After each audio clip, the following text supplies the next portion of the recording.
Bismillahirrahmanirrahim.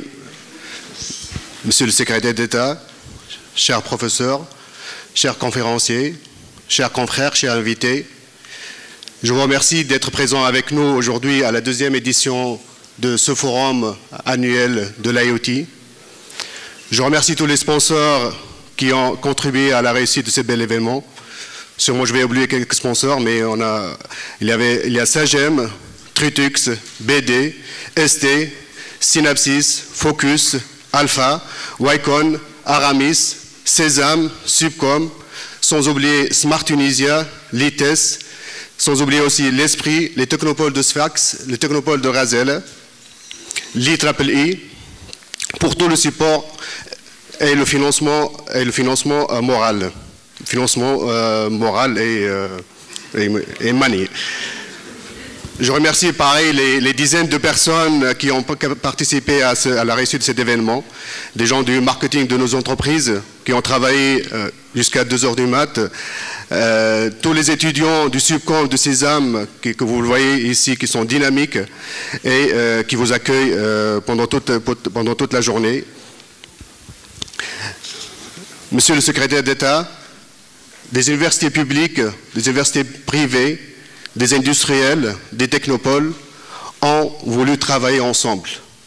Ils ont été convaincus que l'IoT, le Big Data, c'est le futur de la technologie de l'information et de la communication. Ensemble, ils ont créé un groupement interéconomique à but non lucratif qui s'appelle IoT Tunisia. Ce GIE a pour but de faire travailler l'ensemble de ces écosystèmes ensemble et que la jeunesse était au cœur de leur sujet et souhaitons travailler ensemble pour qu'il y aura plus de valeur ajoutée dans nos travaux, dans nos industriels, dans nos universités et qui ont pour but aussi la création de l'emploi et de start-up qui ont une très forte valeur ajoutée.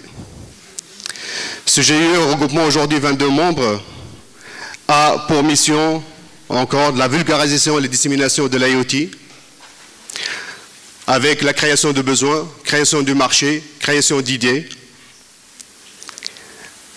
la valorisation de tous les travaux IoT qui existent en Tunisie, que ce soit à l'échelle nationale ou à l'échelle internationale. Je salue Smart Tunisia qui nous ont accompagnés dans 3 salons internationaux pour mieux valoriser les travaux de recherche dans l'IoT à Barcelone, en France et en Allemagne. Ce GIE, il travaille en forte collaboration avec le ministère, avec l'Agence nationale de fréquence. Vous avez fait un très très bon travail où on a pu débloquer les verrous administratifs. C'est vrai qu'aujourd'hui on a fait un grand pas avec l'attribution des nouvelles licences qui sont imminentes, mais le chemin il est encore plus long. On demande encore, toujours on demande, on pousse vers l'open data.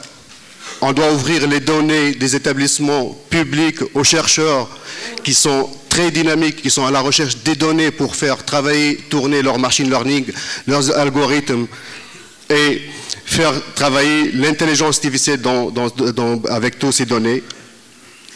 Et on souhaite, pareil, lancer des smart cities spéciales pour chaque région, dédiées pour chaque région, suivant la spécificité de ces régions-là. Je pense aujourd'hui on a tous les ingrédients. Vous avez demandé que nous, on se regroupe, universitaires, industriels et technopoles. On est regroupés. On est en train de faire dynamiser l'IoT et vulgariser l'IoT. Et on souhaite aujourd'hui faire un pas en avant pour lancer le premier Smart Cities, comme elle a fait l'Inde avec le lancement de 200 Smart Cities, comme elle a fait le Mexique avec le lancement de 10 Smart Cities. Nous, on doit faire les choses différemment, comme il a expliqué M. Yann hier. On a l'Afrique, on sera les leaders l'IoT en Afrique, on sera les leaders dans nos pays arabes, et on doit lancer des Smart Cities qui donnent la spécificité de notre pays et de nos régions. Merci encore une autre fois pour tous les sponsors, si j'ai oublié quelques-uns. Merci à tout l'effort de tout le monde qui nous ont aidés. Merci à tous nos invités, les étudiants, les chercheurs, vous êtes venus de toute la Tunisie. Ce forum, il est pour vous, il est pour la jeunesse. et pour l'innovation. Merci.